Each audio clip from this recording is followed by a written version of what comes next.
हरे कृष्णा, राधे राधे। वैशाख मास महात्म की जय हो। आज का अध्याय 24वां अध्याय, और आज हम बताएंगे कि किस तरह से जो है द्वादशी का क्या महत्व है, द्वादशी को हमको क्या क्या करना चाहिए। आज एकादशी है और एकादशी की सभी को बहुत बहुत शुभकामनाएं। 24वां अध्याय, एक पहले छोटा सा एक जाप भगवान का। श्री कृष्ण गोविंद हरे मुरारी, हे नाते नारायण वासुदेवा। श्री कृष्ण गोविंद हरे मुरारी, हे नाते नारायण वासुदेवा।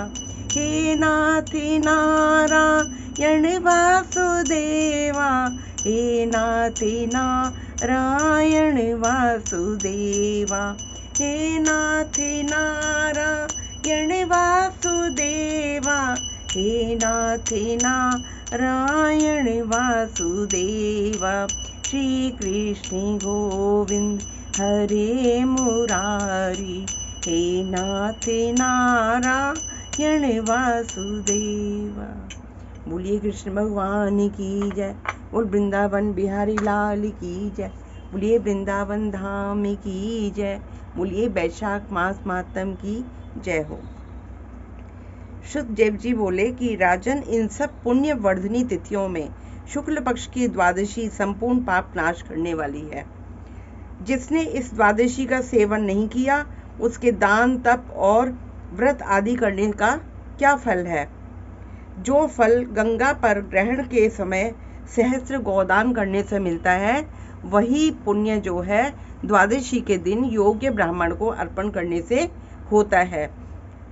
गंगा में प्रतिदिन करोड़ों मनुष्यों को भोजन कराने से जो फल मिलता है, वही द्वादशी के दिन एक ब्राह्मण को भोजन कर देने से मिलता है। अगर कोई व्यक्ति शुक्ल पक्ष की द्वादशी के दिन एक चुटकी अन्न भी किसी सुपात्र ब्राह्मण को देता है, तो उसे कोटि ब्राह्मण भोजन करने का फल मिलता है।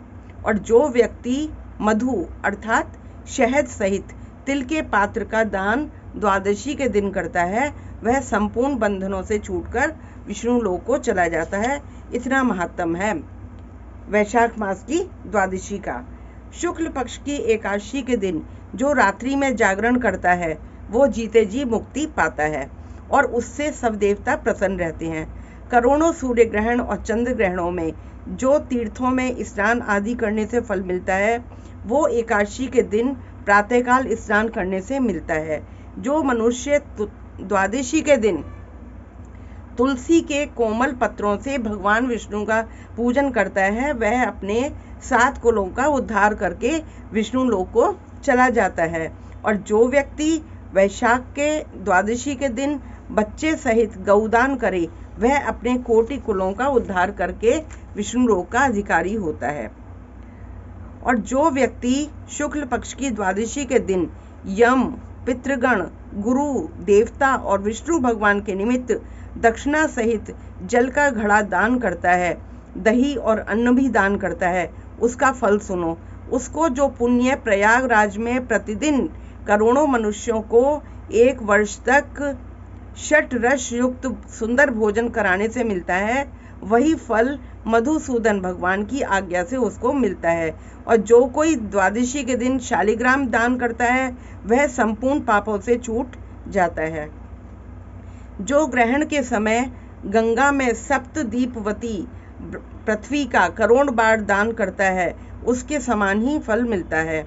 द्वादशी के दिन जो मधुसूदन भगवान को दूध से स्नान कराता है, उसको राजसूय और अश्वमेघ यज्ञ के समान मिलता है। द्वादशी के दिन भगवान को चरणामृत से, दूध से स्नान कराना चाहिए। वही फल गंगा में मिलता है, इसमें कोई संदेह नहीं है। और त्रयोदशी के दिन जो व्यक्ति दूध और दही मिलाकर विष्णु भगवान का पूजन करता है, उसमें शर्करा, मधु और घृत मिलाकर अर्थात चरणामृत बनाकर मधुसूदन भगवान की प्रसन्नता के लिए भक्ति पूर्वक पंचामृत भगवान को स्नान कराता है, वह अपने सब कुलों का उद्धार करके विष्णु लोक में चला जाता है। और जो सायंकाल के समय विष्णु भगवान की प्रसन्नता के निमित्त शरबत दान करता है, उसके पहले के पाप ऐसे दूर हो जाते हैं जैसे सर्प अपनी पुरानी कैंचुली छोड़ देता है।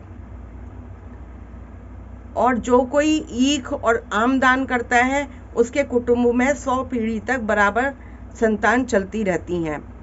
और जो व्यक्ति द्वादशी के दिन सायंकाल के समय चंदन दान करता है, वह आने वाली बीमारियों से, रोगों से सदैव मुक्त रहता है। हे राजन, द्वादशी के शुक्ल पक्ष में जो कुछ भी पुण्य किया जाता है और वह अक्षय फल का दाता होता है। हे राजन, इसकी प्रख्याति क्यों हुई? क्योंकि वो मैं तेरे सामने कहता हूँ। इसके सुनने से संपूर्ण पाप दूर होते हैं और ये बहुत मंगलकारी है। प्राचीन समय में कश्मीर देश में एक देवव्रत नामक ब्राह्मण होता था। उसकी मालिनी नाम की एक पाप रूपी पुत्री हुई।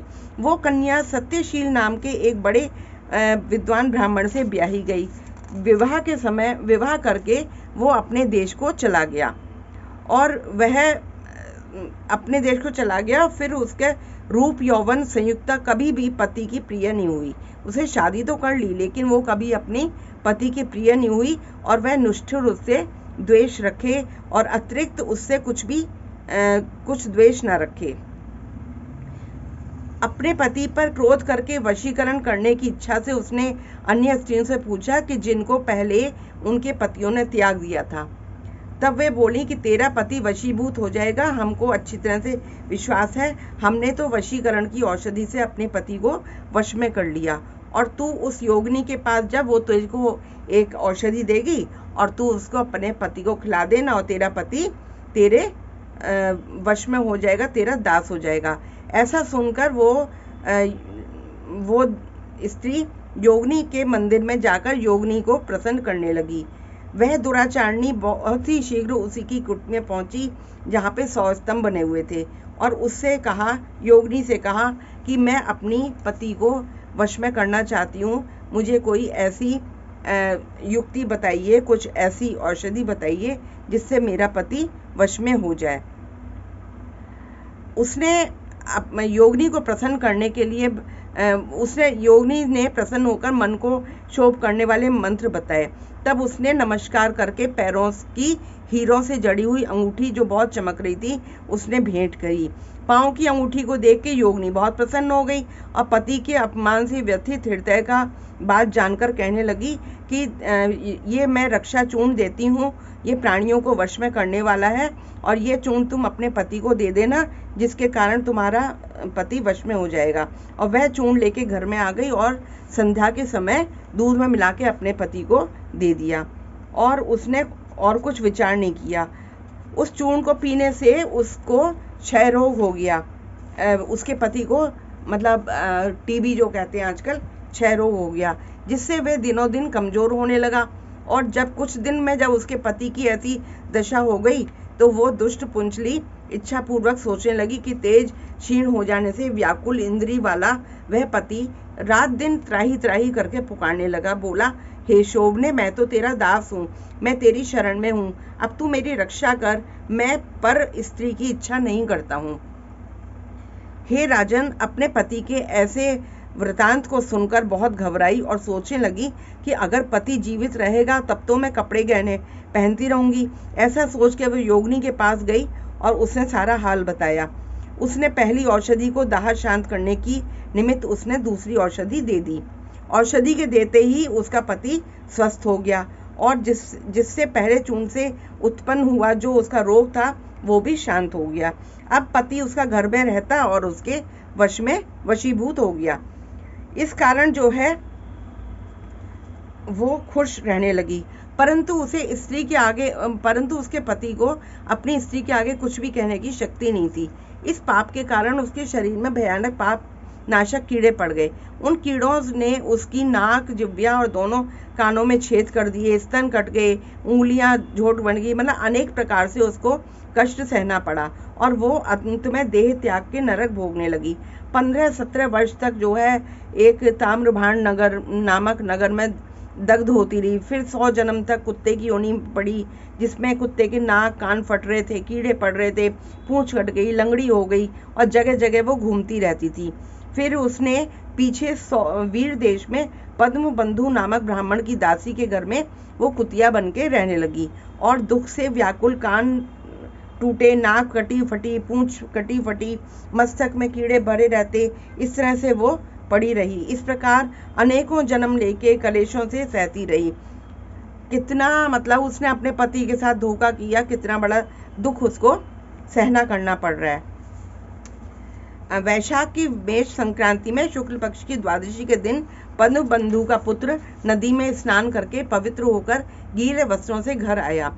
वहां तुलसी स्तंभ के पास उसने अपने चरण धोए। उसी स्तंभ के नीचे वह कुतिया सो रही थी। अतः सूर्य उदय से पहले वह कुतिया उसके चरणों के धोए जल में लेट गई, जिससे उसके अशुभ कर्म सारे कट गए और पूर्व जन्म की याद उसको आ गई।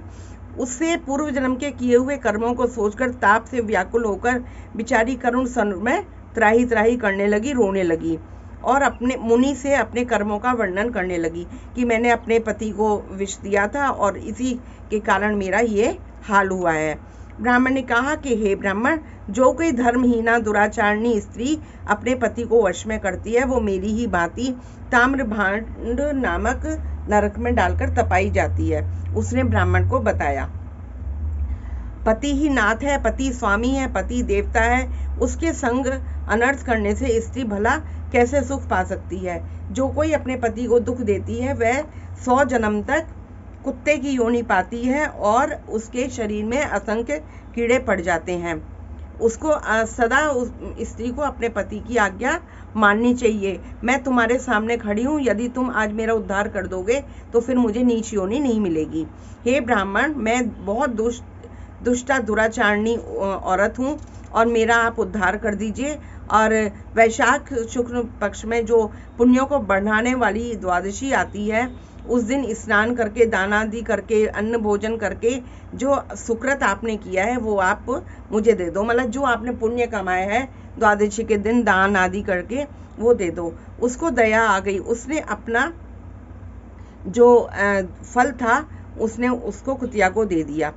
जो लोग द्वादशी के दिन उपवास करते हैं और त्रयोदशी के दिन पारण करते हैं, उसी फल से उनको मोक्ष भी मिल जाता है। हे दीन वत्सल, मैं दीन हूँ, मेरे ऊपर दया करो। जनार्दन भगवान दीनानाथ हैं, जगतपति हैं, तुम्हारे भी नाथ हैं। ऐसे भगवान के भक्त जो होते हैं वो बहुत ही दयालु होते हैं। हे यमलोक में मार्ग को नाश करने वाले, मैं बहुत दुखी हूँ, मेरी रक्षा करो। हे दीन वत्सल, मैं तुम्हारे द्वार पर रहने वाली दीन कुतिया हूँ। हे महामुनि, इस तिथि में आपने जो महापुण्य किया है वह मुझे देकर मेरा उद्धार कर दो। मैं बहुत दीन हूँ, व्याकुल हूँ, मेरी रक्षा करो। ऐसा कह के वो ब्राह्मण से वचन कहने लगी। ये वचन सुन के मुनि पुत्र कुतिया से बोले, हे कुतिया, तुम अपने किए कर्मों के सुख दुख रूपी फलों को प्राणी अवश्य भोगता है। तुमने अपने पति को रक्षा चूर्ण दिया, अपने पति को वशीभूत किया, जिसके कारण तुम्हारी ये दशा हुई। और जो पुण्य करता है वह उसी दुख को हरण करता है। पापी के लिए मनुष्य जो कुछ करता है वह पाप और पुण्य दोनों को नष्ट करता है। जैसे मिश्री मिला दूध सबको पिलाने से केवल विष ही बढ़ता है, ऐसे ही पाप कर्म है। जब मुनि पुत्र ने ऐसा कहा तब कुतिया अत्यंत दुख पाकर ऊंचा मुंह करके चिल्लाने लगी, रोने लगी और उसके पिता से कहने लगी, हे पद्म बंधो, तुम्हारे द्वार पर पड़ी हुई मैं एक कुतिया हूँ, मेरी रक्षा करो। मैंने तुम्हारी रोटी खाई है रोज, मेरी रक्षा करो, क्योंकि गृहस्थी महात्माओं के घर में जो पड़े हैं उनका उद्धार करना आवश्यक कर्म है। ऐसे वेदांताओं का मत है। चांडाल कुत्ता ये सदा गृहस्थों के दया पात्र हैं और बलि भोजी हैं।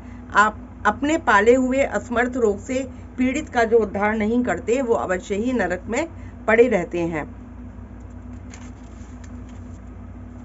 कुतिया की ये सब बातें सुनकर पद्मबंधु शीघ्र ही बाहर आए अपने घर से और पूछने लगे कि क्या बात है तुम। तब पुत्र ने उसको सारी बातें बताई तो अपने पुत्र के वचन सुन के विस्मय होकर कहने लगे कि मेरा पुत्र होकर तूने क्या कहा, ये क्या कहा? हे पुत्र, साधुओं को ऐसा वाक्य कहना अनुचित है। अपनी ही आत्मा का सुख देने वाले पापी और तिरस्कृत किए जाते हैं। हे पुत्र, देखो, संपूर्ण प्राणी परोपकार के ही लिए हैं, इसलिए हमको परोपकार करना चाहिए। चंद्रमा, सूर्य, पवन, पृथ्वी, अग्नि, जल, आकाश, चंदन, वृक्ष, सभी महात्मा लोग सभी परोपकार में स्थित हैं। हे पुत्र, दधीची ने देवताओं के उपकार के लिए दैत्यों को महाबली जान के अपनी हड्डी भी निकाल के दे दी थी। राजा शिवी ने कबूतर के बदले अपना मांस काट के दे दिया।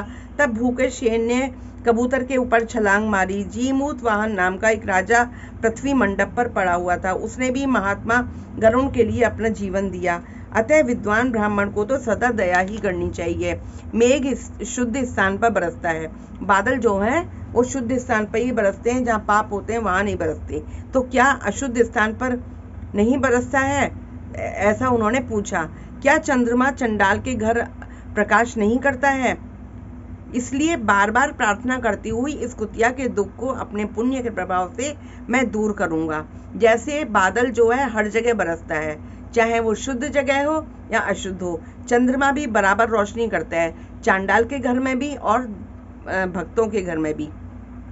तो मैं बराबर का फल दूंगा। जैसे कीचड़ में फंसी गौ को निकालते हैं, इस प्रकार पुत्र को समझाकर स्वयं पद्म शर्मा ने प्रतिज्ञा की कि हे कुतिया, मैं तेरे निमित्त द्वादशी के दिन पुण्य देता हूँ, तू अपने सब पापों से छूटकर विष्णु लोक को जा। इतना कहते ही राजन, वह कुतिया अपने जीर्ण शीर्ण शरीर को त्याग कर दिव्य वस्त्र आभूषण को पहन के 100 सूर्यों के समान प्रभाव वाली सावित्री के समान हो गई। ब्राह्मण से आज्ञा मांग 10 दिशाओं में प्रकाश करती हुई चली गई। स्वर्ग में अनेकों प्रकार के महाभोगों को भोगकर पृथ्वी पर नारायण भगवान के अनुग्रह से वैशाख शुक्ला द्वादशी के प्रभाव से उर्वशी नाम की श्रेष्ठ अंगों वाली देवताओं की प्रिय अप्सरा हुई। वो जो है इंद्र के उसमें उर्वशी नाम की अप्सरा के नाम से प्रसिद्ध हुई, जिसने योगी जन योग द्वारा प्राप्त करते हैं। ऐसे अग्नितुल्य प्रकाशित श्रेष्ठ परमार्थ रूप को प्राप्त कर संत जन भी मोहित हो जाते हैं। उसी रूप को कुतिया ने प्राप्त किया। तत्पश्चात पद्म बंधु ने मधुसूदन भगवान की प्यारी पुण्य बढ़ाने वाली इस तिथि को संसार में प्रख्यात किया। करोड़ों सूर्य ग्रहण और चंद्र ग्रहण से भी अधिक पुण्य रूपी सब यज्ञों से अधिक ऐसी तिथि ब्राह्मण ने तीनों लोकों में सिद्ध कर दी। इति 24वां अध्याय संपूर्ण। जय जय श्री राधे। बोली वृंदावन धाम की जय। एकादशी महारानी की जय। तुलसी महारानी की जय। वृंदावन धाम की जय। यमुना महारानी की जय। जय जय श्री राधे श्याम।